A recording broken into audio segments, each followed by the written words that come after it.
Excuse me, are you mad? Why would you say something like that? Kí ló fún ẹ ní audacity ẹ pé o kàn lè fà mí lọ́wọ́ ní work ẹ. Mo ti ní kó má kí mi mọ́. Meanwhile, ṣé mo kó stupid gan? O dẹ̀ rude. Arike, lẹ́nu ẹ̀mí rude, ẹ̀mí stupid. Firstly, mo ti sọ fún ẹ kó má kí mi mọ́. And then tó bá jẹ́ pé mi ló fẹ́ kí lóòótọ́, you know how to talk to a woman and then respect a woman. Plus, try and learn how to talk like a gentleman. O funny. Mo máa dọ̀bálẹ̀ fún ẹ. You see? Oh, dumb. Like, you're too dumb. Ṣé mo ní kó dọ̀bálẹ̀ fún mi? Mo kàn ní kó mọ bó ṣe ń sọ̀rọ̀, kó dẹ̀ mọ bó ṣe ń kíyàn. Dúró ná, ibo ló ti já wá tó lókun lọ́rùn? Èkìtì ni, Adó to be precise. Òpònú, Èkìtì, Èdètìbìtì time.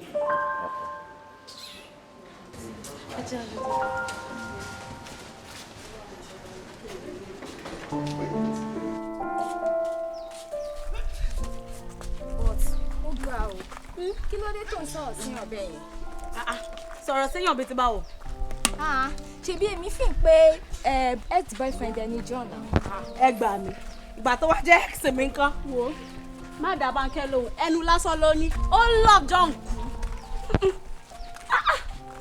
Èmi. Ṣebí mo rí ẹ lánàá tó ń go through Facebook account ẹ. Torí Ọlọ́run. Ó kàn poke mi ni mo ṣe mistake click lórí account ẹ. Wo, èmi ò sí nínú àwọn obìnrin tó máa sọ pé òun ò fẹ́ ọkùnrin mọ́ tó tún máa padà sí lọ́dọ̀. Ẹ jọ̀ọ́. Ó ti máa ń ṣe gan kó tó lè máa sọ gbogbo ilé. Ṣé méjèèjì dẹ́ máa gbẹnu yín sàn báyìí? Àdá ló jàre ọ̀rẹ́ mi love John kú. Ẹ máa tanra yín jẹ mbẹ. Èmi tiẹ̀ fẹ́ béèrè. Ṣé a máa lè lọ pátí àwọn kí lámọ̀ ògbà yìí? Kígi. A máa lọ òfò ni. Ọ̀rẹ́ mi báwo la ṣe máa lọ báyìí? Ìyẹn ò lè mọ́tò mọ́ mi là máa gbé lọ. Kí la máa mọ̀? Ṣé báyìí la ṣe wá bad tó? Ní àwọn bára àwọn boys máa ra drinks fún wa náà. Kí ló mean? Kí ni gbogbo ń sè? Boys. Ò fọ́ ni. Ṣé àwa bàjẹ́ lóbìnrin? Àwa kúrò nínú àwọn obìnrin tí ọkùnrin máa ra drinks fún. Ṣé fẹ́ kó lọ máa sọ káàkiri pé àwọn ra ọtí fún Bánkẹ́ ní patí àtàwọn ọ̀rẹ́ ẹ̀ ò fọ́ ni. Owó máa wà. Ọ̀rẹ́ mi, mo lọ friendship ẹ̀ kú. Pátí ti fọ́ yín lórí. Ó ṣe àìkú màá ń toilet now. Ó lọ ṣẹlẹ̀ tẹ́ ìpè mi látàrí. Mo fẹ́ bẹ̀rẹ̀ owó tí wọ́n yọ lọ́wọ́ ẹ̀ ní. Wọ́n á fàbọ̀ lọ́wọ́ tí wọ́n yọ. Owó. Owó skul mi tí wọ́n yẹ. Ó yẹ kó máa gbọ́ ẹ̀kọ́ fi sanwó owó skul mi náà. Àti láìpẹ́ ìpè pàjáwìrì owó pàjáwìrì mi tí ì ní. Tó bá yẹ pé mo ní màá ti fún yín kí wàá lọ fẹ́ kí n ṣe sí. Why are you like this? Ṣé bó tó kó máa sọ fún mi lẹ́yìn? Ó dẹ̀ mọ̀ kó má tó sanwó yẹn lọ́la. Kí wàá lọ fẹ́ kí n ṣe sí báyìí? Ọ̀la ti dé mi dẹ̀ tí lò ó ṣé kí wàá lọ kú ni? Why are you so heartless? Ìgbà tó fẹ́ yáwó ìlọ́wọ́ mi ṣe ló ń bẹ̀ mí. Why are you like this? Kí ni problem ẹ? Ṣé nǹkan tẹ fẹ́ rí mi fún nìyí? Kò tó kò rí. Nǹkan tẹ fẹ́ rí mi fún mi. Mi ì tí ì nù. Mi ì fọwọ́ sí ìbáyìí jọ. Ẹ fi mí lẹ̀.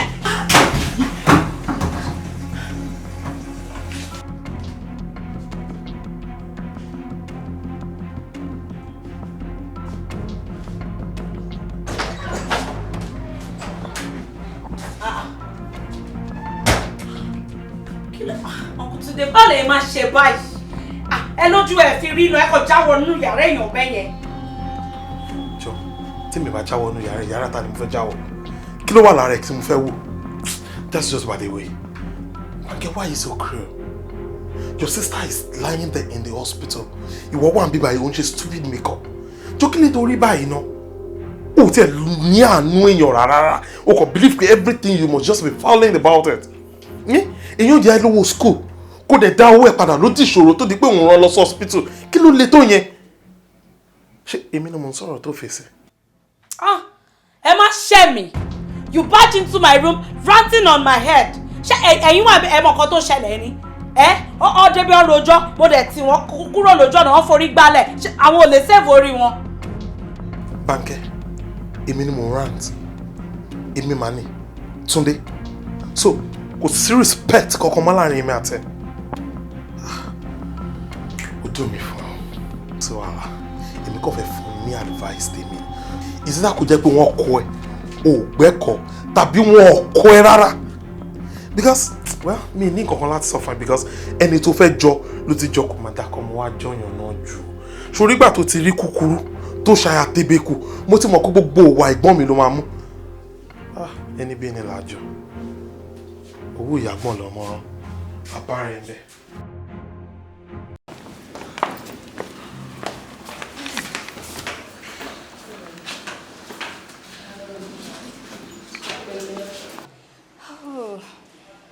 Babe, ṣé o ti pè ní? Mo ti pè òun náà ló ní ká wá dúró síbí.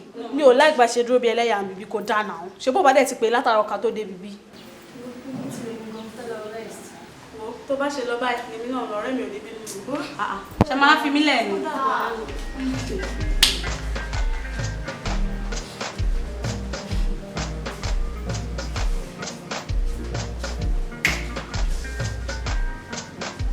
Bánkẹ́, what are you doing here? What? Only what? I lecturer one in class now. Mo ṣáà ti sọ fún ẹ pé màá pè ẹ́ later. Nígbà tó wá gbé kọ́ mi ńkọ́ látijọ́ ẹ̀. Mo busy ni. A ṣáà sọ̀rọ̀ lórí WhatsApp. Mo dẹ̀ sọ fún ẹ pé tá bá ti ní chance màá pè ẹ́. Àbí mi ò tí ì rí chance náà ni mi ò ṣe tí pè ẹ́ náà. Èwo logun lecturer one class? Ṣé òun wá èmi ni? Ṣé ìwọ máa ń lọ class tẹ́lẹ̀ ni? Kò ṣe pé party lájọ máa ń lọ káàkiri. Àti pé lecturer tó wà ní class ṣé ó ní kó má jáde bá girlfriend ẹ sọ̀rọ̀ ni? Lecturer yẹn ni òun ló sọ bẹ́ẹ̀ o. Mo ti ń miss inú class rẹ̀ ní wọlé lọ ní ẹ̀dùn. Wàá lọ. Èmi náà dé lọ. But on a very quick one. Kí ló dé tí o fẹ́ ṣe convocation party tó sọ fún mi? Convocation? Yeah, convocation. Tó jẹ́ pé ẹnu ará àta ni mo ti ń gbọ́. Bánkẹ́, Bruno, kí ló fẹ́ wá ṣe ní party mi? Ṣé bá ti break up? Break gini? Break up? Ikú nìkan ló lè gbọ́ òfò ni. Break up. Look, Bánkẹ́, I'm tired of this off and on girlfriend relationship. Èmi àti ẹ á lè work. Oya, má bínú. Ṣé torí pé mo wá sí báyìí, má bínú náà. Ìwọ náà ló máa ń fà téèyàn máa fi ń sọ̀rọ̀. Bánkẹ́, a ní rọ́ṣẹ́ possible èmi àti ẹ máa fi ẹ́ lẹ̀ sí mi báyìí máa wọnú class o. Fi mí lẹ̀ wọ class. Wá ṣó wà okay? No, ṣó wà all right? Are you sick upstairs or something? Wá fi mí lẹ̀ lọ́nu class. Ó funny o John.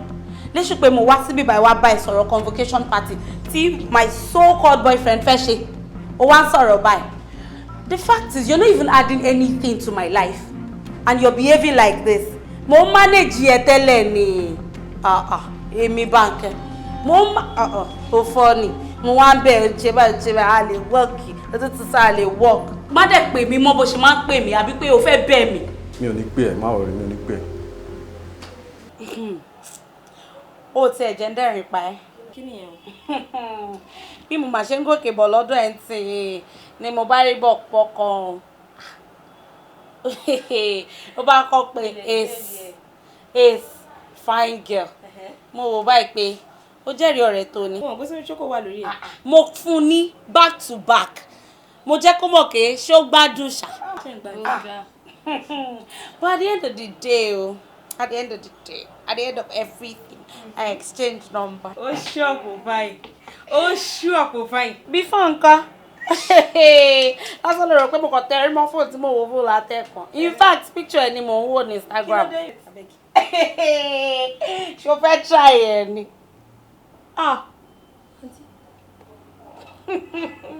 Wọ́n máa fa yín o. Ẹ má wò. As in. Come on, this guy is handsome. Like understatement ni handsome. Ní abáyọ tó padà fún number. Over cute, don't worry about it.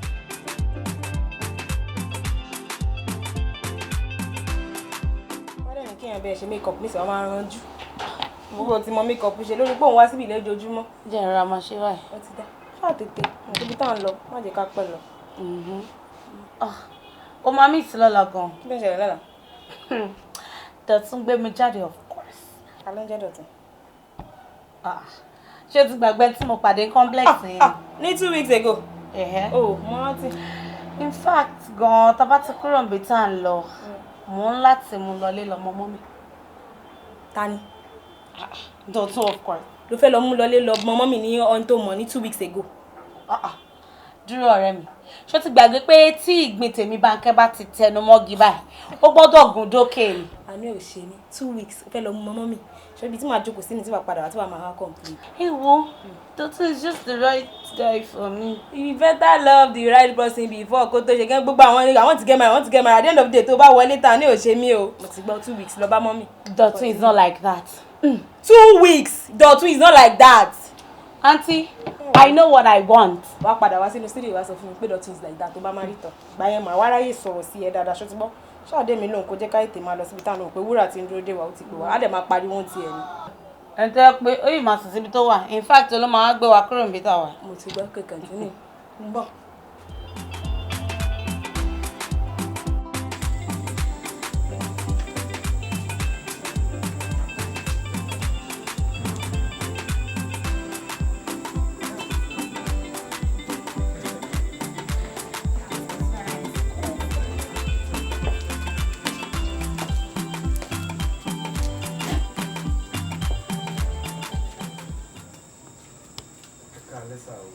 No, sir. Ọmọ kékeré ni mi, sir.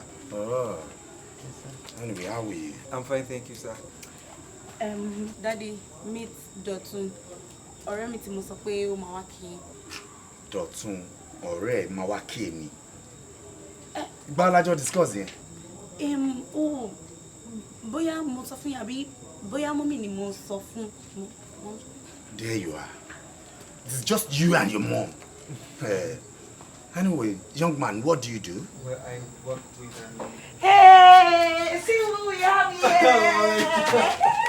How are you? I'm fine, thank you, Maraba. Good. Thank You you, look ma. good. Thank you, ma. Better than the pictures. Oh, Sure, okay. yes, ma. Eshima. So, ti mọ Abi? No, not really. Oh, more picture already. WhatsApp. Yeah. You were actually, he was on his way out. So Yeah. What was he? All right, man. All right, Daddy. Have a nice time. Not bad. Obìnrin, á tó àtọmọ ẹtì.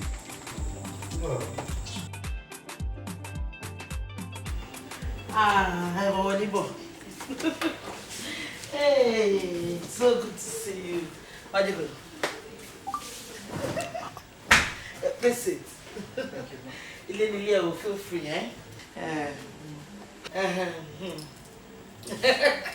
You're welcome. Eshego, ma. It's so good to see you.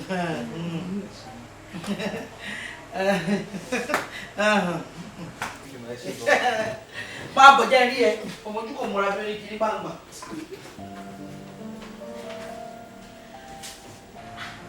Báwo ni ìdíyàwó? Ìdíyàwó, ṣé bẹ́ẹ̀ bẹ́ẹ̀ sọ fún báwọn ọmọ ọmọ ọmọ? Èmi wọ́n ti ń jà.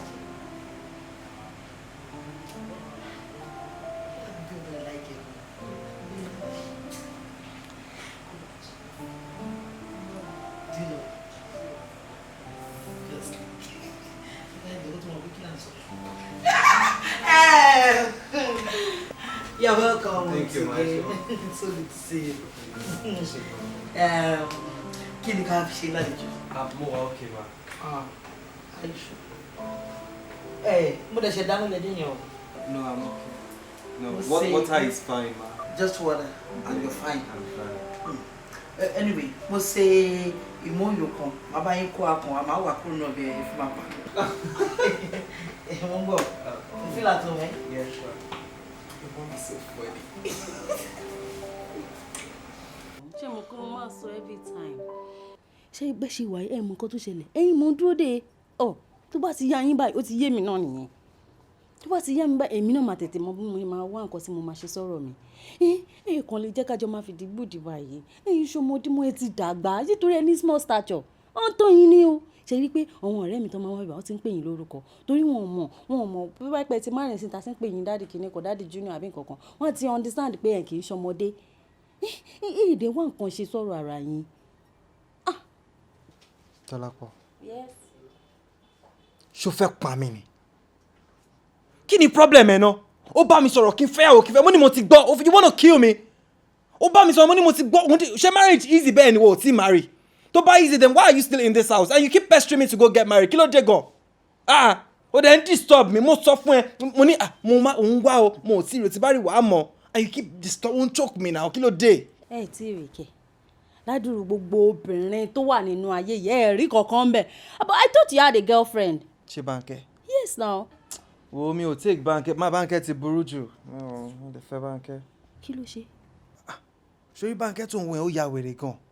Any small thing like this ó máa bínú tó máa fọ́ra ya tó máa die everywhere she's so rude kò mọ̀ pọ̀rọ̀ kan là kí n sọ ọ̀rọ̀ kan ní kíní kan kìíní. I can't deal with her mi ò rí bí àwọn lè take her serious o. But do you love her? Ṣé nǹkan tó wá funny gan ni mo love her gan. In fact bá wà nílé tí n bá jókòó báyìí máa ń ronú all the time mú ìwà igan mọ̀ mí ìṣe bẹ̀rẹ̀ ẹ̀kọ́ máa ń bá mi she doesn't look like someone I can spend the rest of my life with. Ṣé ẹ̀ ń wá ẹni tó perfect tàbí ṣé rí bí gbogbo wa ṣe wà láyé perfect o a kàn ń tolerate ara wa ni o tẹ bá ń dúró pé ẹ̀ ń wá ẹni tó perfect ẹ máa stay single forever ni because tẹ bá rò pé ó dìgbà tó bá ti ṣe gan kó ní gbogbo ìwà tẹ́fẹ́ o ẹ wá fi ń dúró pé ẹ̀ ń wá yàwó ẹ lè rí yàwó n tó wá important jù ni pé ẹ ti love ẹ òun náà dé love yìí tẹ bá dé ti jọ wà papọ̀ ẹ jù máa manage ara yín ẹ jù máa mọ bẹ́ẹ̀ ṣe máa gbélé ayé yín ẹlòmíì bó ṣe wà á kí n gbọ́n tàn. Dọ́lápọ̀ òótọ́ ni nǹkan tó dẹ̀ sọ yìí o ṣé wọn pẹ́lú mi rí ìgbà tó bá marry tán kó tó understand ara wọn then obìnrin mi ìgbà mi ó lè burú tẹ́lẹ̀ but tó bá marry ó máa wà submissive and I think she's gonna be like that. ẹ máa kọ́ ni ó lè máa mọ̀ bó ṣe wà yẹn ó lè máa mọ̀ ọmọ yẹn tí mo dẹ̀ ń wò kò dẹ̀ jẹun tó ní wàhálà. I'll give it a try. Ìfẹ́ fọ́jú ìfẹ́ fọ́jú ìfẹ́ fọ́jú ìfẹ́ fọ́jú ìfẹ́ fọ́jú ìfẹ́ fọ́jú kò máa sákòókò kò máa sákòókò. Yeah, Bánkẹ́, shall we? Dọ̀tun jẹ́ kí n dúró sínú mọ́tò ń bí báyìí jọ àbí ṣé torí pé mo jẹ́ obìnrin sí mo gbọ́dọ̀ tẹ̀lé ẹ wọlé lọ bẹ píìkì nǹkan tó fẹ́ rà. Well kò ń ṣe pé torí o kò jẹ́ ọkùnrin lásán but ó mọ̀ pé obìnrin máa mọ nǹkan rájọ ọkùnrin lọ. I just want you to go in there and pick some things for me. Okay then.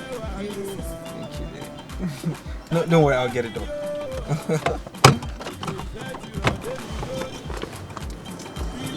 Wo bẹ́ẹ̀ ni mo dé gèlè máa wo bẹ́ẹ̀ ni kòwé o aya mi ìfẹ́ kò máa ṣe pín sí méjì lọ́gbọ̀ọ́gbà ìwọ ni tèmi lọ́jọ́ ayé gbogbo ìwọ ni tèmi ìwọ ni tèmi ilé ayé yìí lójoojúmọ́ kò dúró jẹ́ nìkan yìí. Babe, can you remember this place?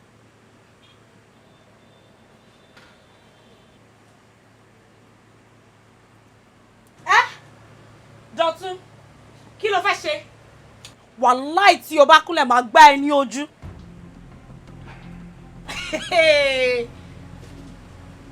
Why tó ṣe máa gbá etí mi? Why tí wọn náà báwo lè máa ṣe báyìí. But I'm trying to propose to you. Why are you so harsh? O kàn disgrace me publicly. Mo ní mo fẹ́ propose to you, they embarrass me. Báwo lè máa ṣe báyìí náà? Ó ti burú jù. Why are you like this?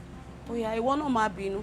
Why tó máa gbé mi wá sí supermarket tá ti pàdé pé o fẹ́ wá propose sí mi? For what? Oh, it's romantic.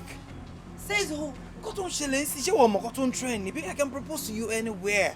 Táwọn èèyàn bá rí tán ṣe tán yà, that's the romance we're talking about. You shouldn't be romantic. I'm just Èmi ò fẹ́. I don't want this kind of romance. Huh? Mi ò fẹ́. ó máa ṣe kí ni? ó máa propose ẹ níbi tí ẹ̀yin méjì ti pàdé. Ibi tá a ti pàdé kẹ̀. Ẹ náà. ó ní òun máa propose ó lóun fẹ́ propose ó dẹ̀ ní ibi tẹ́yìn mi méjì ti pàdé gangan ló ti máa propose. Mọ́mì supermarket Malemi àti Dọ̀tun ti pàdé. Inú mi dùn pọ̀ ọ̀nà ti mọ̀ nìyẹn pé supermarket ti pàdé so wá ní ibẹ̀ ló ń wọ̀n kẹ́kọ̀ọ́ ti propose ẹ̀ you understand. Ó ń ṣeré ni so ẹ fẹ́ kí àwọn èèyàn máa snap mi káàkiri ibi tó ti propose mi supermarket so wọ́n wá gbé yẹn sórí social media. Ó tiẹ̀ le rárá ó ti stand yẹn ó ní tí bàbá gẹ́gẹ́ nǹkan tó gẹ́gẹ́ yẹn fúnra rẹ̀ tẹ̀lé propose sí bàbá yẹn nínú mall tó propose sí bàbá yẹn tí bàbá yẹn wà dá lóhùn tí kẹ́ ẹ wá sunkún wo ó trend jẹ́ gbogbo ayé ló mọ̀ so tiẹ̀ náà mọ̀ pé ó máa gbà wọn kọ̀ wọ́n kọ̀ sọ́ọ́ de a pretty lady a guy propose to her lay down everybody come bẹ̀rẹ̀ sí ge akọ̀ rí ni akọ̀ rí pọ̀mọ́ mi ni èmi náà kọ̀ bẹ̀rẹ̀ tún bẹ̀rẹ̀ ṣá ẹ̀ ni ló bá di star. Ẹ fẹ́ gbọ́ stupidity of the highest order nìyẹn. Dọ̀tun máa propose to me sí bàbá ẹ̀fọ́ ni. Bàbá ò lè ṣe anyway kò sí wàhálà ikú ló kọ ni bí pàkúté ni ẹni ìlàjọ wáyé ó máa propose ẹ ní supermarket lọ kó sínú mọ́tò fún mi and ó ní má sọ fún ẹ o surprise ló ẹ fi ṣe o torí kò tó ṣe ìpínlẹ̀ máa lọ pé ló máa bẹ̀ sí ṣe kínní ọ̀rọ̀ tó bá dé supermarket wà bẹ́ẹ̀ sí ni máa gbọ́ kiri débi tó máa fi fura pé ó fẹ́ ṣe nǹkan bẹ́ẹ̀ fún ẹ wọ́n náà pété mi pé ó gbọ́ kankan ni tí wọ́n wọ́n máa ń ṣe yẹn wàá ṣe bẹ́ẹ̀ fọ mọ́tò ẹjọ́ ń tọra yín. mọ́tò kọjá lọ inú supermarket yẹn. kápẹ́ńtà ò jẹ́ fẹ́ yín yọ̀ṣọ́. láyé kọ lọ́rùn ni èmi fi dá ẹ lójú ni kó máa propose ẹni supermarket ẹgbẹ́ òṣèkà bet. Elelo. 1,000. Ìyá Bánkẹ́ irú àwọn owó chingo mo lẹ́sẹ̀ 1,000. ìfẹ́ kò náwó jù ni. Ó dà ẹja ṣe báyìí ẹja bet 50k or 100k. Ok mi mọ̀ kó fẹ́ gbé dé level high level ló fẹ́ gbé sí so alájẹ́ ká bet 500k. Ibo lẹ ti fẹ́ kí n rówó. Ó dá ẹ lójú ni pé kò lè ṣe ṣe bá bet 500k will be sure because èmi mọ̀ ni mi fẹ́ gba 500k yẹn lọ́wọ́ ẹ̀ torí mo kò nǹkan tó máa ṣẹlẹ̀ nìyẹn. Tẹ́kọ̀ọ́ bá jókòó tó bá rí ọmọ kékeré bá lo drone gan kò lè rí so èmi mọ̀ pé máa win. Àwọn tó ń ya fíìmù ló ń lo drone Nàìjíríà. Ṣé o ti gbà? Till then mi gbà ó mi jẹ́ gbà lẹ́lẹ́. Oníranù ó máa jẹ́ ká pẹ́. The Bluetooth device is ready to pair. Má wà dá yẹn ló pẹ̀lẹ́jọ́ òwúrò tó máa ń rò bí mẹ́ràn ń ṣe.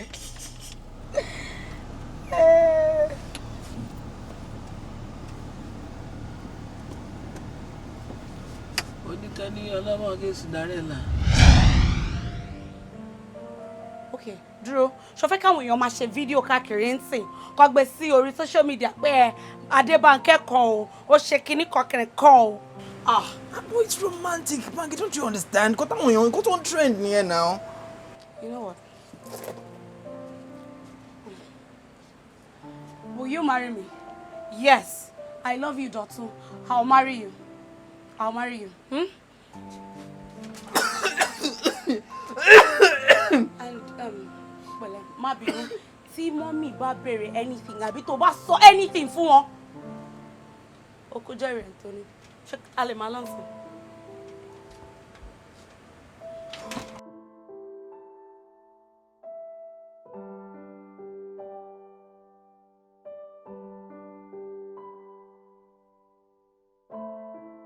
Lady. Yes, sir. Oh, mommy. My dear. Fine, thank you, ma. Yeah, okay. Yes, ma. Ọlọ́run ti èrè gbé wa because mo ṣe ń bá wọn sọ ni pé mo fẹ́ gbé mọ́tò lọ sí the mechanic but since you are here it makes sense kí n máa drive máa gbé mọ́tò lọ sí ọ̀dọ̀ tí wọ́n bá mi gbé lọ. Mo lè bá yín gbé lọ pa. Ṣe jẹ́rìí ọ̀bá mi gbé lọ náà. All right. And then on your way back since they go the same route ni bí ẹ̀kọ́ mi yà lọ́jà ìnáwó bá mi ra ata àti tomatoes. Ṣé rodo àbí tàtàṣé? Rodo tàtàṣé náà kóra báwa náà sí. Okay, ma. You know, then a máa ní ìdílá. Àlùbọ́sà pọ̀. Àlùbọ́sà. Mo ṣe dá àlùbọ́sà díẹ̀ nílé. Má lè ra mọ́ o. Ra mọ́ àdó, okay. Then bá mi ra lá, bá mi ra àpọ̀n. Then ó máa pọ́n ráṣà. Àpọ̀ yìí bò wà.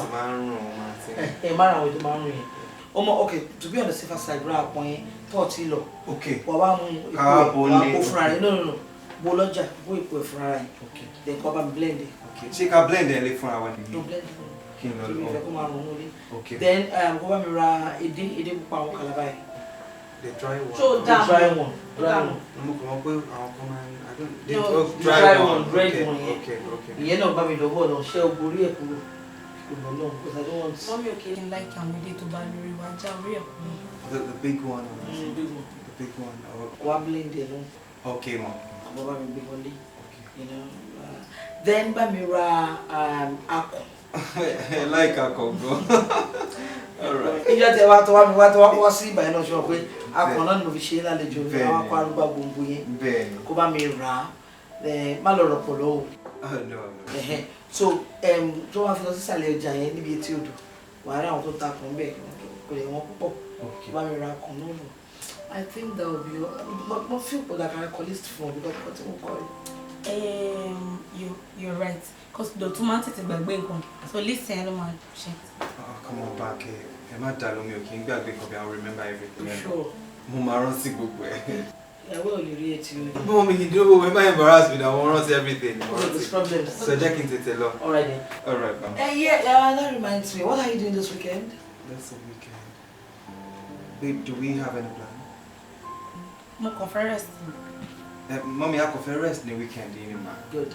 So because money party on the weekend, you need or your every time I buy in the party. Oh, Kako, you want to go with me, okay. You tell me really with me, because I'm going stress about to my yard, you know, and then interstates and me let me. So if you go to back with me, and then I really need that was a party. I got you to see the mountain here.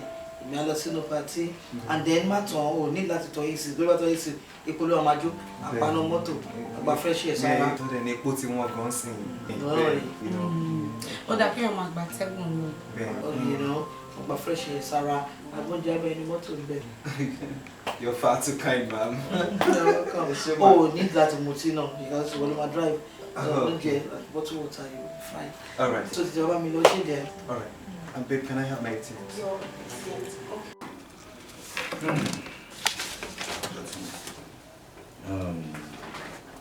Don't you okay? I'm fine, thank you, sir. Ṣùgbọ́n pé bó ṣe jẹ́ ọkọ ọmọ mi ní ẹ̀. So wọ́n á rò pé I want to boost your personality up to expectable standard. Some of your friends, kí o máa ṣiṣẹ́ ń bí báyìí. Oh, Daddy, ẹ ṣé gan. Mo really appreciate nǹkan tí ẹ sọ nsìn. You're welcome. Ẹ ṣé gan, ẹ pẹ́ fún wa. Amen. But Daddy, me intend láti root sí yín or láti turn down offer yín. But I'm very comfortable where I'm working at the moment. Àti wípé, you know, I don't know if I have the kind of requirements tí organization yìí máa need láti ọ̀dọ̀ mi. Comfortable? You share what you share. And how much are they paying you? Are you afraid I can't triple the amount? Moreover, she couldn't share this admin or read university. Of course. All I need is basic knowledge. And I know you are capable of doing that. I know you can handle my business. You're a real man. I want someone like you to handle this business. Because Mutin Dagba, by the time I retire, move on over city for you. Because I've seen you. Thank you very much, sir. For you to manage and handle such, it makes me understand that yes, because mommy will buy it. I'm not part of it, but I don't have a choice as a father. So my dear, I really appreciate if you can do as I say. Alright, but Daddy, mo fẹ́ tọrọ nǹkan lọ́wọ́ yín. Okay. Gbogbo nǹkan tẹ́ sọ ló ti yé mi. To be candid, I'm so elated right now. I'm so happy about it. But then, mo máa ní láti sọ fún Banke. Oh, that's lovely. Give me 5. This these are the reason why tí mo wò pé yet tí n bá dàgbà apart from being retired tí n bá tiẹ̀ lọ you will take care of my family the way you love my child another fight. Thank you, sir. But daddy, they blame me now because kò séyàn tó mọ̀ wá tí ò ní níbi tí ó kù díẹ̀ sí. I love her so much and ó máa ń bínú mo dẹ̀ ti mọ̀. So that's the more reason why I have to tell her about this one. Kó má bàa bínú tó bá find out later. So ó máa discuss it pẹ̀lú ẹ̀ gẹ́gẹ́ bí ìyàwó. I need to respect her, so we have to agree together. That's good. That's good. I really appreciate it. You're a real man. Bọ̀dá mi látọjọ́ yìí ó mà jí tírátíra àti ẹ̀rú jí yín lẹ́mú. Oh God, it's good to be married o. Kí ló ṣẹlẹ̀ ìyàwó yín kọ́? Ó wà. Má bínú pé mi ò yọjú sí ẹ látijọ́ yìí. Ìgbà míì mo lè ti plan pé kí n kọ sinmi for the weekend o tó bá dìrọ̀lẹ́ kí n yọjú sí ẹ but nǹkan kan máa kọ come up ni. Bí irú ìjẹrin sìn mo ti decide pé mi ò lọ síbi kankan bí àyàwó mi ṣe pè mí nìyẹn pé máa gbá wọn lọ sí Ìbàdàn. Tí bá sọ fún pé Ìbàdàn tí mo gbé wọn lọ yẹn 3 days la ló ń kọ́. Tí mi ò plan tẹ́lẹ̀ so bóyá máa ń ṣẹlẹ̀ all the time ní ẹ̀bà ń bá. Èwo làbọ̀ra tí máa jẹ́ pé ẹ̀yin lè máa gbé wọn lọ sí Ìbàdàn kí ni gbogbo rubbish yẹn? Ṣé bẹ́ẹ̀ níṣẹ́ tí yín? Ṣé bá sọ pé àwọn ìyá family ìyàwó yín lówó? Wọ́n dẹ̀ gba driver now. Èwo ló jẹ́ pé wọ́n máa disturb tí yín láti jọ ẹ̀? Well, èmi náà máa ń fi bẹ́ẹ̀ ń gbà mí but tí bá ní kí n sọ̀rọ̀ ó mọ Bánkẹ́ ó máa bínú ni and ó lè ní torí pé òun jóbìnrin mò ń cheat òun pé tó ṣe bá jẹ́ àwọn parents mi wọn ò lè ṣe nǹkan fún mo dẹ̀ máa ń try láti avoid gbogbo wàhálà ẹ̀ so I just let it go kó tó bá fẹ́ máa ṣe fún wọn. So you are not going to complain? Well, that's the only way I can have a happy home so. Bọ̀ ṣe ti wá ní conversation yìí pẹ̀lú ìyàwó yín pé kẹ́ sọ fún pé kó sọ fún mọ̀mí kan yín ràn yín iṣẹ́ bí ọmọ kékeré kan yín sọ yín di driver kí ni gbogbo òyìn àwọn àgùn kí ràn yín iṣẹ́ báyìí nígbà tẹ̀sí wà ń lé. Dọ́lápọ̀ má wọ̀rọ̀ tí èmi àti wọn ti sọ àti pé mo kàn máa ń conclude pé ìyá ìyàwó mi ìyá mi náà ni now so gbogbo nǹkan tó wù kí n lè ṣe fún wọn it's like I'm doing it for my mom so I just wanna be happy I want Banke to be happy so mi fẹ́ ṣe mi fẹ́ kó bínú ó gbàgbé I'll be fine everything ma wa okay. Sure.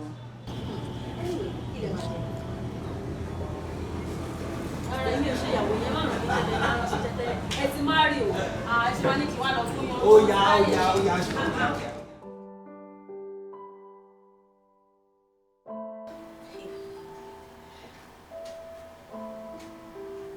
Pastel.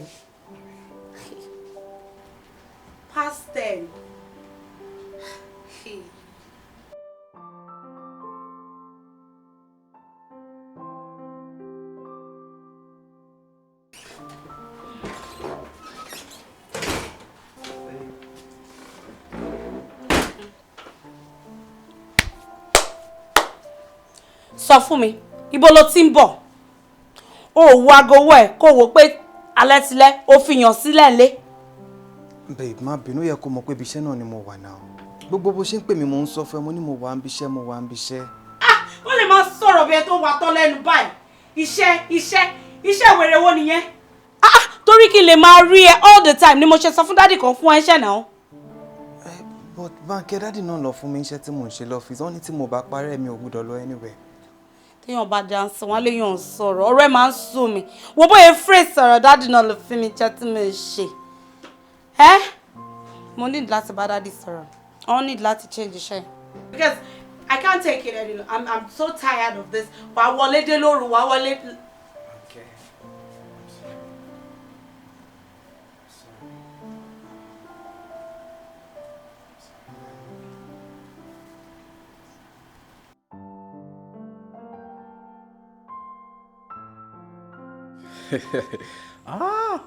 Ṣé mo Facebook ló tún wá help. Bí mo ṣe rí ẹ báyìí mo dá ẹ mọ̀ straight pé John lele. Ó máa dá mi mọ̀ náà ṣé èmi ò really change náà bẹ́ẹ̀ yẹn. Ta ló sọ bẹ́ẹ̀ fún ẹ? Mi ò change but ìwọ look different you know. Kàn wà more matured ju ti you know.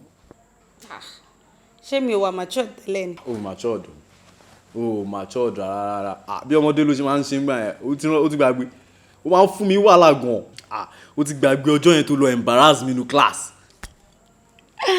Ọ̀jọ̀gbọ́n Wọlé Ṣóyínká ewo dẹ̀ ní history báyìí. Oh man, good old days. I miss your wala, Sha. Yeah, I miss your wala. So, after convocation, mo travel. You can there was no reason to keep in touch now. So, mo kàn pé àti pé ìwọ tó yẹ pé ìgbà yẹn ọ̀fà náà ló máa ń ṣe. Ìní wà tí ló máa ṣe, ọ̀la wà tí ló ṣe mọ́. Ìgbà yẹn mo kàn pé kò need láti keep in touch at all. After NYSC tèmi náà, mo wá ẹ̀sọ́ tún wá ẹ̀sọ́ sí. Bàtà rẹ̀ ti gbòòrò yìí. Àwọn náà ti fi ọpọlọ gbé pé ẹ ti travel ni. Mo sọ bẹ́ẹ̀, bánkẹ́ ò ní wá mi kẹ̀. Ó ṣọ́ pé ó wá mi lọ kútú wẹ́njí. Àbó òde káfáǹsà. Ibi tó ti ń wá mi kiri wọn. Bóyá Sókótó.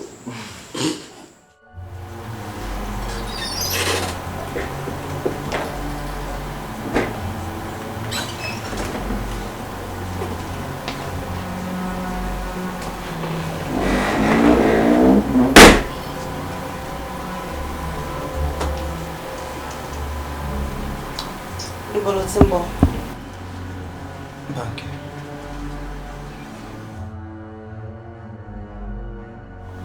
Ibi iṣẹ́ ni mo ti ń bọ̀. Ó yẹ kó trust me now, kò síbòmí tí mo fẹ́ lọ ju ibi iṣẹ́ náà lọ. I've always told you need to trust me. Will you shut up? Ó ti máa ń parọ́ jù. Mi ò like ó ti máa ń parọ́ jù. Ibi iṣẹ́ ló ti ń bọ̀. Iṣẹ́. Kò ṣe iṣẹ́ dádì mi ni. Bánkẹ́, mi ò parọ́. Mi ì parọ́ fún ẹ. You know I love you so much. Mi ì lè parọ́ fún ẹ. Ó ti cruise down káàkiri, ó ti lówó lọ́wọ́. Ìgbà yẹn ló feel pé ó yẹ kó máa kóbìnrin àbí. Shut up! Ó máa ń parọ́. Ó sọ̀rọ̀ bí arìndìn imbecile nìyẹn, like I'm losing it.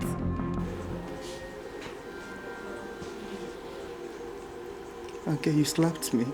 I will gladly do that over and over again. I made you. Wàá máa parọ́ wà wọlé ní 12-1 iṣẹ́ pọ̀ sí mi tí mo ní kó gbà ẹ́ sí.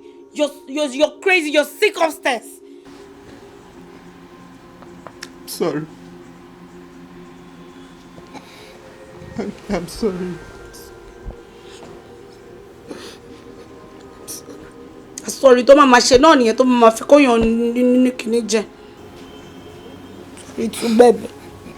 Ìfẹ́ ń fọ́jú, ìfẹ́ ń fọ́jú, ìfẹ́ ń fọ́jú, ìfẹ́ ń fọ́jú, ìfẹ́ ń fọ́jú, ìfẹ́ ń fọ́jú, kò máa sákòókò, kò máa sákòókò. Hey babe. So okay.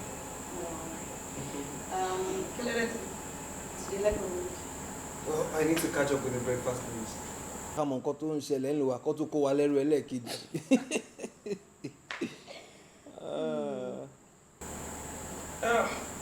Let's go away. Wẹ̀bí ti bá o. Ṣé bá jọ fẹ́ wà lélẹ̀? Oh, I have a flight to catch. Ó yẹ kó dúró létí mi lẹ́ni ni náà. Ó dẹ̀ tún sọ pé ó ní flight. Bánkẹ́, báwo ni mo ṣe máa jókòó tí ẹ ní láàárọ̀ Wednesday? Daddy ló rán mi lọ sí Abuja náà, mo ní proposal tí mo fẹ́ lọ defend. Nígbà tó máa sọ́nsìn, onídádì rán ẹṣẹ́. Dádì ti àbí dádì tèmi?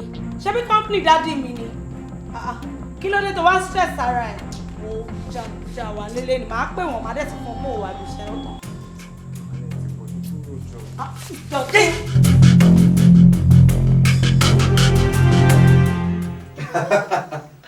Yeah. Oh, I'll get back to you. Yeah. What happened?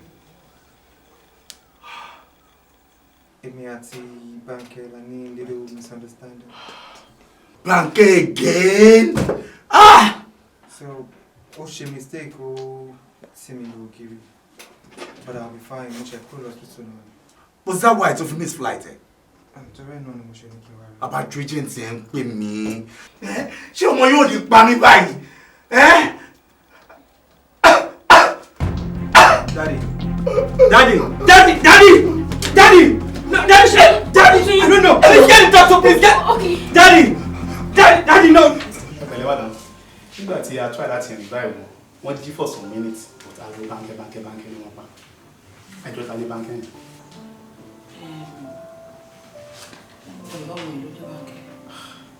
Ìbálẹ̀ bàtẹ́ ní ẹbálẹ̀ wà máa lò àmì bẹ́ẹ̀ ni tó máa help situation.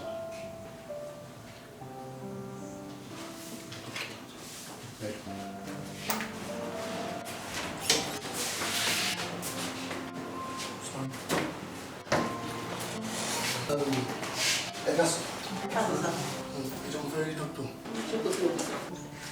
I'm a young, so I'm very young, so she test.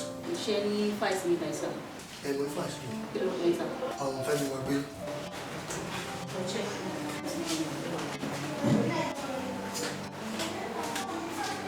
Ó mà ṣe o.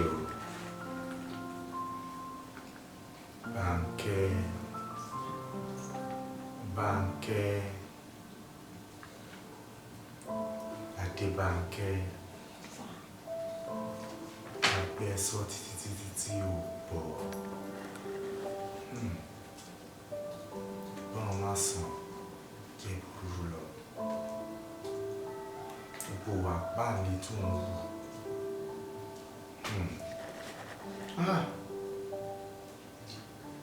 Daddy, kí ni mo tún ṣe báyìí? Ìwà ìgbọ́ràn ẹ ó pẹ̀lú nǹkan tẹ́gbọ̀n fi sá kúrò ní. Ń jẹ́ ká lose several millions of dollars. Ìjọ yẹn kò sọ fún mi pé òun ní meeting náà. Kò sọ kankan. Kò sọ kankan. So tó bá sọ fún mi ò ní ṣe léṣe. Well, a gbọ́ o. Ìjọ tó bá ti lose ọkọ ẹ̀, ó ti tán fún ènìyàn o. Torí kò sí ọmọkùnrin tó lè tolerate ẹ̀, tó dẹ̀ lè accommodate wà páàlì tó ń wù yìí. Adébánkẹ́, ìgbọràn sàn jẹ́ bọ́rúurú.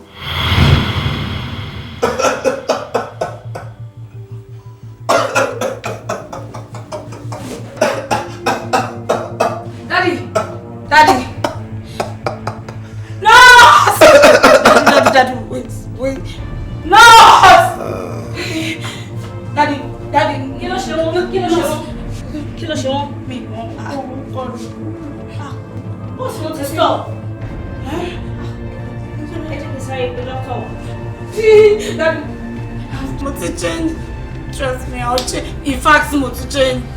Daddy! Daddy!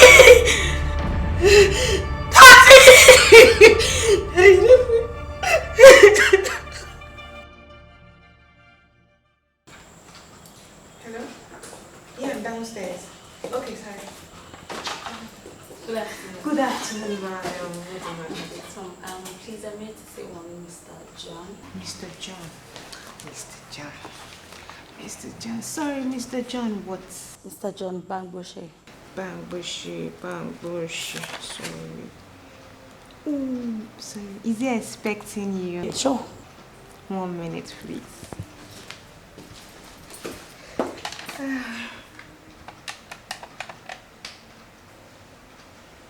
Good afternoon, sir. Sorry, you have a visitor, sir. Miss what? Banker. Sorry, Miss Banker is here to see you, sir. Okay, sir.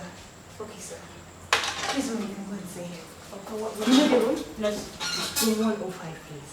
105. Yes. Which way? When you go straight. Okay. Yeah, the last room on your right.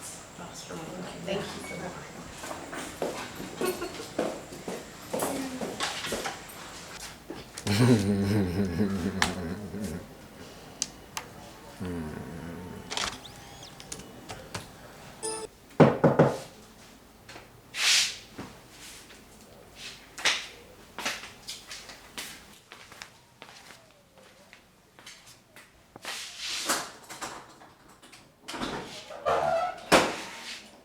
Hello.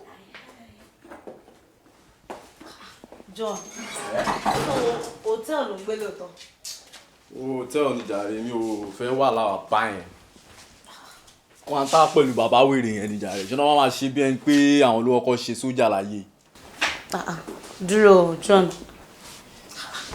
True. Má sọ fún mi pé daddy ló ń pè ní bàbá wèrè ni.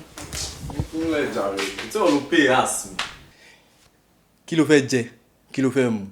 Tó bá dẹ̀ fẹ́ order fúnra ẹ̀ náà, fóònù wà ńbẹ̀ yẹn kó pe reception, kó pe kitchen. Ṣùgbọ́n.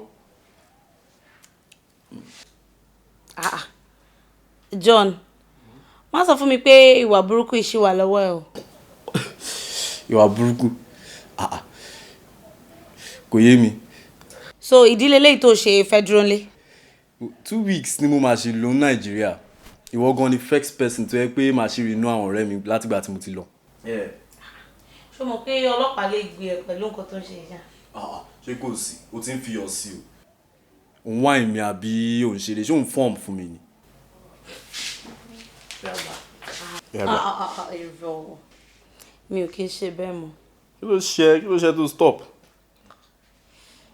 Apart from pé it is bad, it is not good for your health, it is illegal and so on. Wow.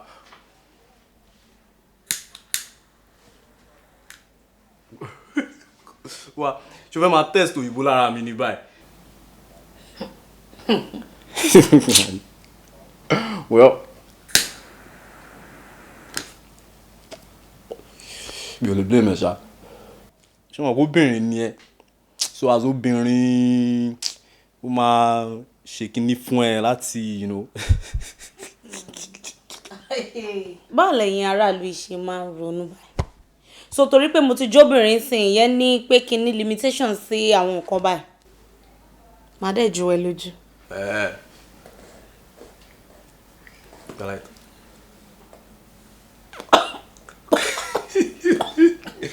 Káàbọ̀, ọmọ ọ̀dọ̀ rere.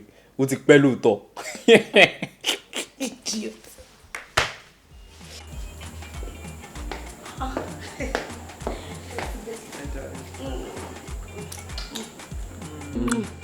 Bẹ̀lẹ̀. So ibo ló wà lọ? Bí mo ṣe dé, mo wo everywhere, mo wo yàrá, mo wo bathroom mi rí ẹ. Mo tún try láti call ẹ gan.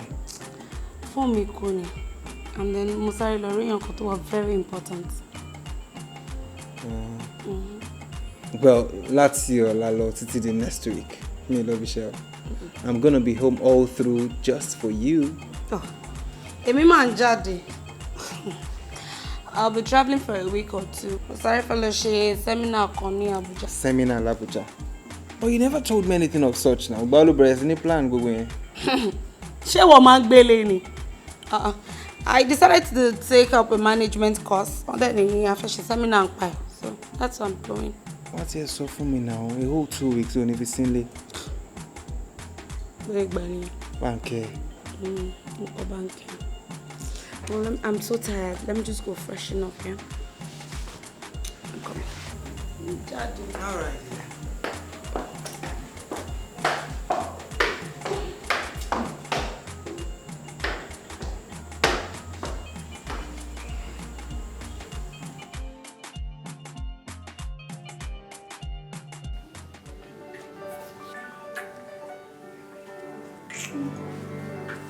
Báwo ló wà romantic?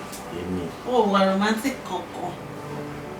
Báwo ni èèyàn ṣe tún máa ń wà romantic ju gbogbo eléyìí lọ? Funny o. Right, jẹ́ kí n burst brain ẹ̀.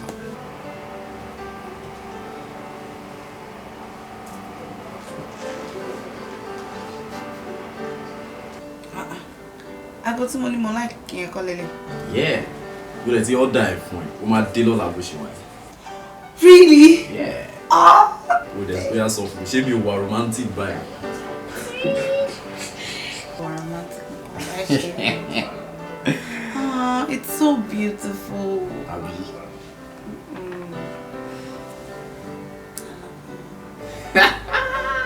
She loves me now. Kí ló dé tó lè sọ ti ẹ padà? Sọ tèmi bí ti báwo?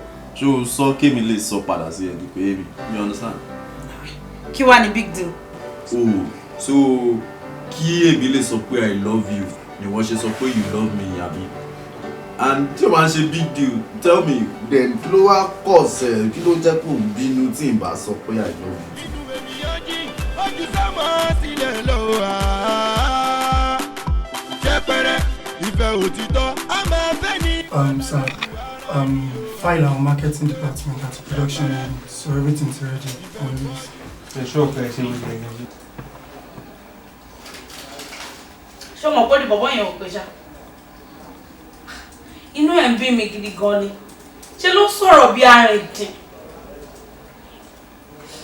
Anyways, ó funny pé ìwọ ló wá múnú mi dùn at this tough time in my marriage.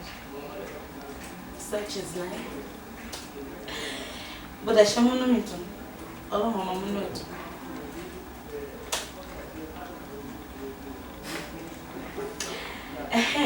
Àbí kí n tẹ̀ kó kúrò lọ́dọ̀ ẹ̀ ni. Kémi àti ẹjọ́ wálé gbà something. And let's not forget, how about the our apartment search? Our? Yeah. Or later to figure. Because I'm just sick and tired of you. I'm sick and tired. Okay, Bange. You need to slow down a little, okay? Okay. Gbogbo eléyìí tó ń sọ yìí kò yé mi o. See, Banke, I need that address you. Torí gbogbo nǹkan tó ń sọ yìí ó wà confusing, kò yé mi. Address kí ni?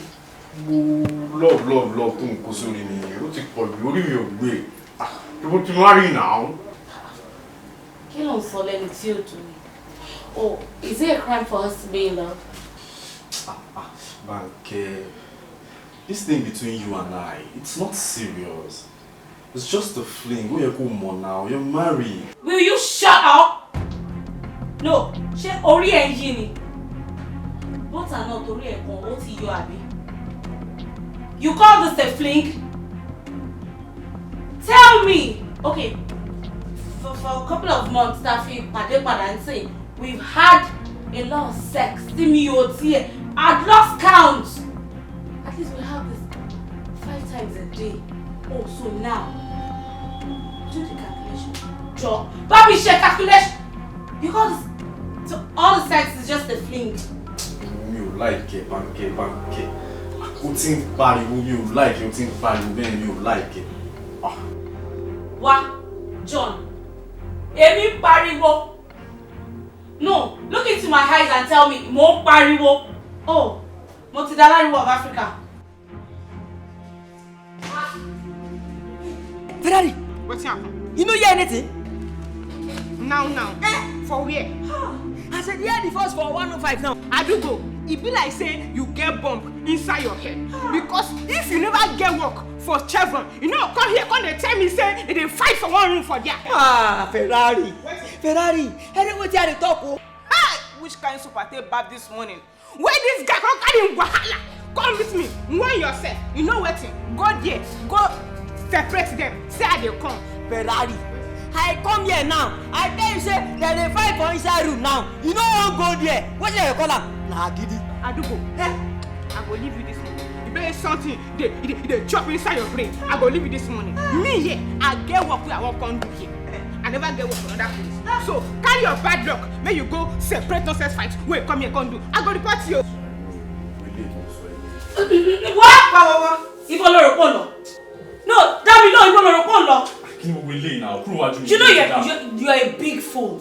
You are a big fool. Mo ba sọ̀rọ̀ fẹ́ work out wájú mi. Yes, now me kúrò jọ mi ò like ma tell down no. Oh, you try.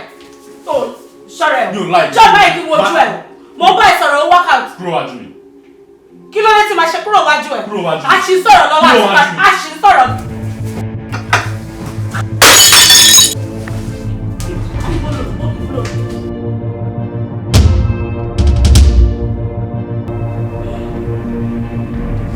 John.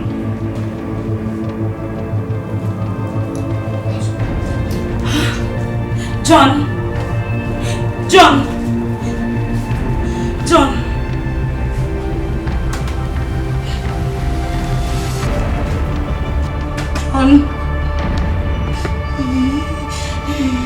John.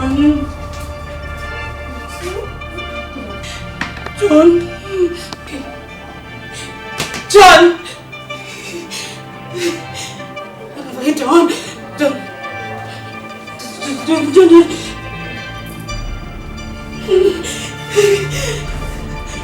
Don't.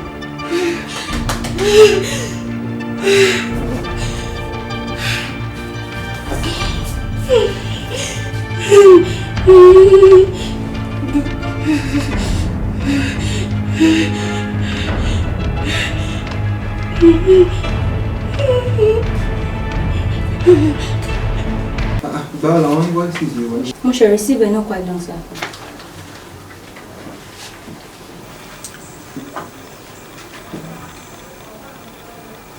Hello, sir. I've done something bad.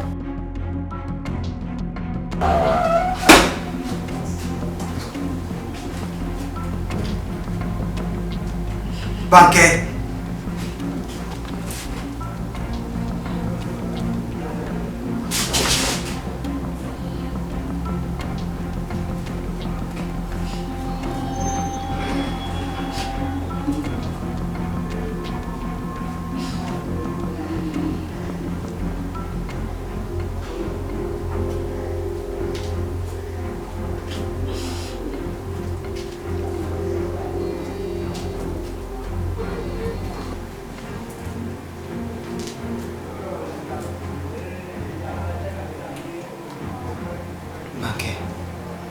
Who is he?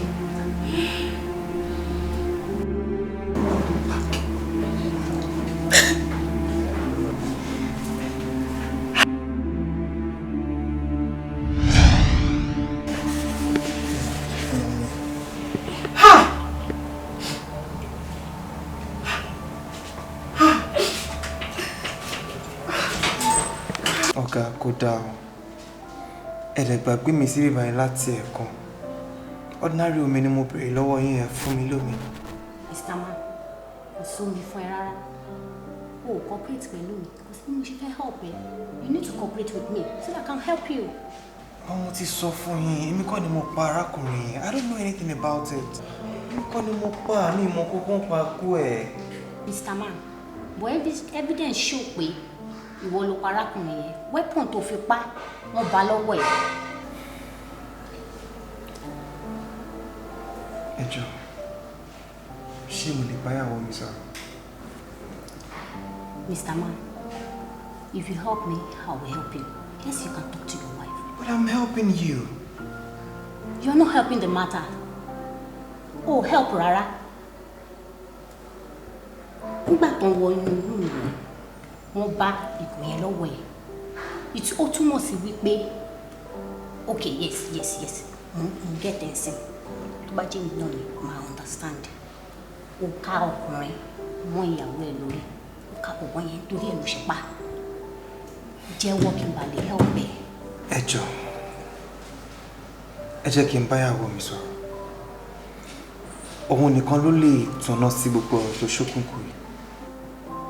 Mr. Man, a ti release ìyàwó ẹ̀ on bail tipẹ́. So you have to cooperate with me so that I can help you.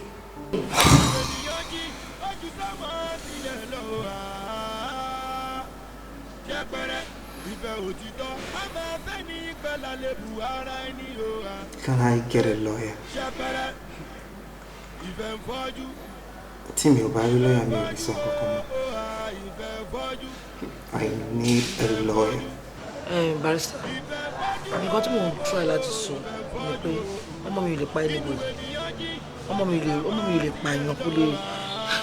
She can't even ought to fly. Yeah, she can be temperamental, she can, but she won't kill. Bí a kẹ béèrè lọ́wọ́. Ẹ mọ tó sọ̀rọ̀ ní kú. Ẹ má worry, èmi ní láti kọ́kọ́ rí ọmọ nínú. Tèmi bá rí, whatever we say, I think we know where to go from there. Kí ni mo ti ń sọ mọ́? Tábà máa wo lọ wo bọ́ ọkọ ẹ̀ ló ṣe kiri yìí. Yes, because òun ló ráwọn méjèèjì pọ̀ lótẹ́ẹ̀l. Òun lòun àti ọkùnrin lótẹ́ẹ̀l and ọkùnrin lìwọ náà. Inú lè bí kó dẹ̀ mú kó mọ̀lẹ́ kó fọ́ mọ́ ẹni yẹn lórí. So why are they now saying it's my daughter? Obìnrin lọ́mọ mi now, she's too fragile to want to do anything like that. Òun ní kẹ́ tẹnu dáadáa, òun ló ṣe ọkọ ẹ̀ ní. We'll get to the root of it.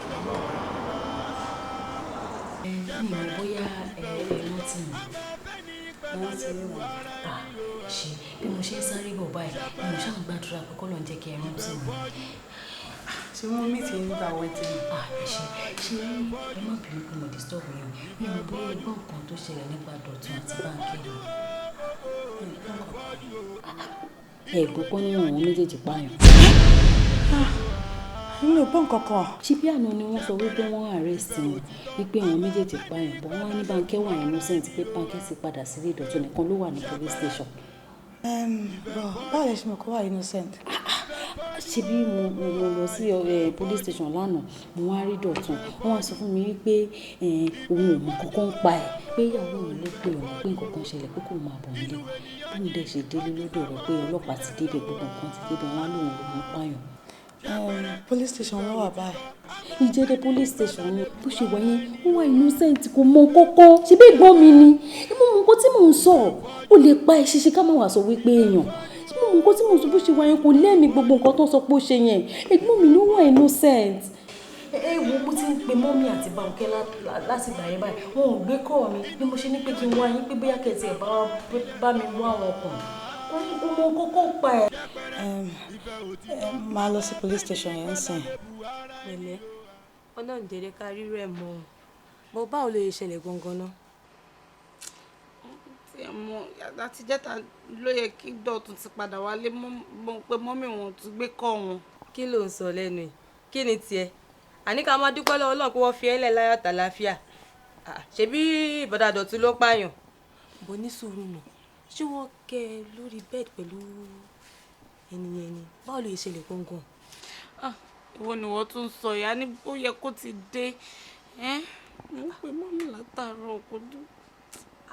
báwo ló ṣe kun ẹ mò ń béèrè kan lọ́wọ́ ẹ̀ sí ò dá mi lóhùn a ní báwo lè ṣẹlẹ̀ ṣé wọ́n kẹ́ ẹ mo báwo ní incident yẹn ṣe ṣẹlẹ̀ báwo lè ṣẹlẹ̀. kò lè yé kò lè yé kò lè yé mi sọ̀rọ̀ náà ṣàlàyé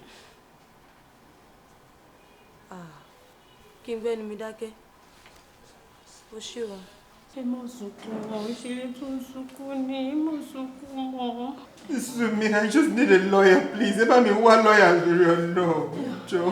Ìdúró náà ni mo ṣe wò pé kí n lọ gbá wọn náà wákàtí ẹ̀ ṣe rí wọn lọ́kàn gbà tá a gẹ̀ẹ́tù pẹ̀lú mọ́mí àti Bánkẹ́ mo kókó pẹ́. It's okay. Ẹ má sunkún mọ́. Kí ló ṣẹlẹ̀ gangan? No, ọ́fíìsì ni mo wà ń gbà yẹn, ó dẹ̀ pè mí ní kí n máa bọ̀ kí n wá wò kọ́. Dẹ̀dẹ̀ bẹ́ẹ̀ mo ní hòtẹ́ẹ̀lì tó wà, mo rí pé bọ̀bọ̀ kò tó wà bẹ́ẹ̀. Ó ti kú sílẹ̀ lẹ̀. Mo dẹ̀ mú gòdà ní bí lára àwọn staff tó wà ní hòtẹ́ẹ̀lì yẹn ṣe wọlé rí mi báyìí tí mo mú gò pọ̀ ilé mi ni mo parí ẹ̀. I don't know anything about it. It's okay, ó ti sọ ẹ má sunkún mọ́. Mo mọ̀ pé Ọlọ́run máa kó yọ ó dẹ̀ sọ pé I need lawyer. Yes, I need a lawyer. I will see what I can do. I need lawyer. Àwọn náà ti fi Bánkẹ́ lẹ̀. Mo need lawyer. Èmi kọ́ ni mo pa. Ibi tí màá wà òkè. Èmi kọ́ ni mo pa. Ọmọ ẹ̀ ọ́ sunkún.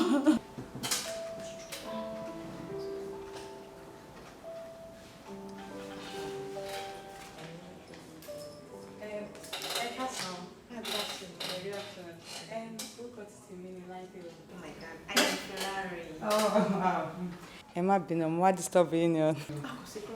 You are so pretty, so please go ahead. Fẹ́ bèrè bí ẹ wà ní duty ní last week Thursday. Sorry, ǹjọ́ ta ni mà? Èmi ni family olóògbé tó kú ní last week Thursday níbí báyìí. Okay, mo understand. Yeah, mo on duty ǹjọ́ yẹn. Okay, mo fẹ́ bí yín ni bóyá rí gbogbo nǹkan tó ṣẹlẹ̀. Ẹni tí wọ́n accuse pé òun ló pa olóògbé, ṣé òun gangan ló pa ni? Mo kàn fẹ́ ṣe, little investigation.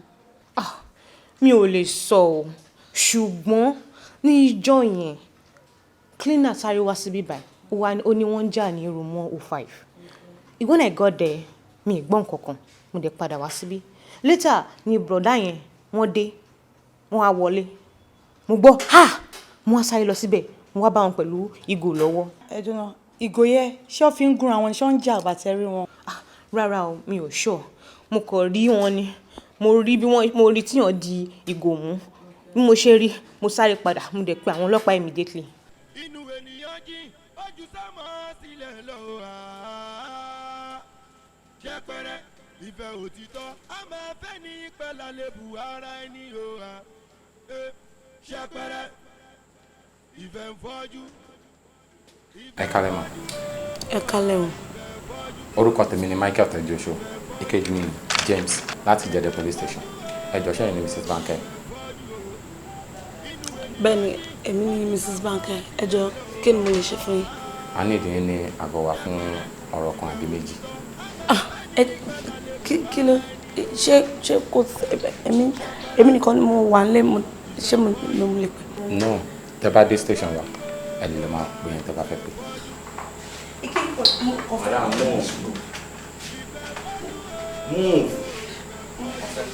Move.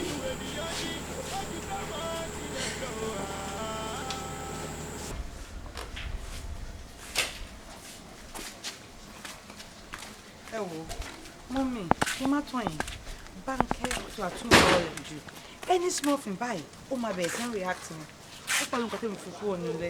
Ẹ̀yin dẹ̀ lẹ́fà o, ẹ̀ ń bá so tọ̀rọ̀, ẹ máa gbè lẹ́yìn ẹ̀. Bó ṣe búburú náà, ẹ máa gbè lẹ́yìn ẹ̀. Ẹ ṣáà máa dúpẹ́ lọ́wọ́ Ọlọ́run pé bàbá tá à ń sọ yìí kò kú. Kò kú kẹ̀. Kò kú. Àmọ́ ó wà ní kómà o. Ó tẹ́mi fi pé kẹ́ ṣe ń sin pé kí wá bẹ́ ṣe máa lọ bẹ àwọn fámílì ẹ̀ o, àga àwọn fámílì Dọ̀tun àti bọ̀bọ́ yìí. Tó bá dẹ̀ gbọ́ déédéé, bọ̀ tí wọ́n bá gbọ́ wàhálà ni o. Àjọ máa lọ bẹ̀ òun náà ni àbí.